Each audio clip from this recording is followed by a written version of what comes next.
এবং যতক্ষণ পর্যন্ত না শেখ হাসিনা বাংলাদেশ থেকে পালিয়ে যায় ততক্ষণ পর্যন্ত তারা রাজপথ দখলে রেখেছে। অতএব এই বাংলাদেশের সাধারণ মানুষ, সাধারণ মুসলমান, তারা তাদের ইসলামী হুকুমাতের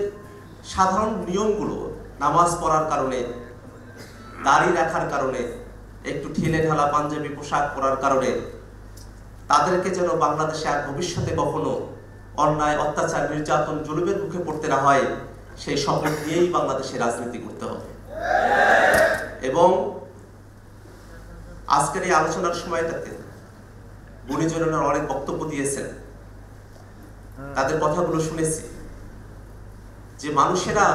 যারা বুজুর্গ আছেন, যারা আকাবির আছেন, তাদের জীবনাচার, তাদের সংগ্রামের মধ্যে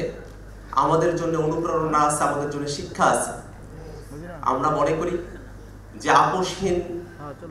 মানসিকতার মধ্য দিয়ে হেফাজতের নেতৃবৃন্দ তখনকার প্রলোভনগুলোকে দূরে ঠেলে দিয়ে ইসলামের স্বার্থে, বাংলাদেশের স্বার্থে, দেশের স্বাধীনতার সার্বভৌমত্বকে রক্ষার স্বার্থে যে দৃঢ় ভূমিকা পালন করেছিলেন, সামনের দিনেও বাংলাদেশের সাধারণ মুসলমানরা সেই পথ অনুসরণ করবে। পরিবেশের মধ্য দিয়ে যেতে হয়েছে। বাংলাদেশের সাধারণ মুসলমানরা যখন নিপীড়িত, মুসলিমের সাধারণ কিছু চিহ্ন, সেগুলোকে যখন জঙ্গিবাদের আলামত হিসেবে প্রচার প্রচারণা করা হয়েছে, বাংলাদেশে আলেম ওলামা তাদেরকে যখন দিনের পর দিন জেলখানায় আটকে রাখা হয়েছে, মামলা হামলা, নির্যাতন, রিমান্ডে নেওয়া হয়েছে, ঠিক সেই সময়টাতে সাহস করে যে সংগঠনটা মাঠে দাঁড়াইছিল সেটা হেফাজতে ইসলাম, এবং সেই হেফাজতে ইসলামের নেতৃত্ব দিয়েছিলেন আজকে আমরা যে গুণী 4 জন রাহবারের কথা বলেছি, সেই 4 জন ব্যক্তিত্ব। তারা হয়তো এখন আমাদের মাঝে নাই,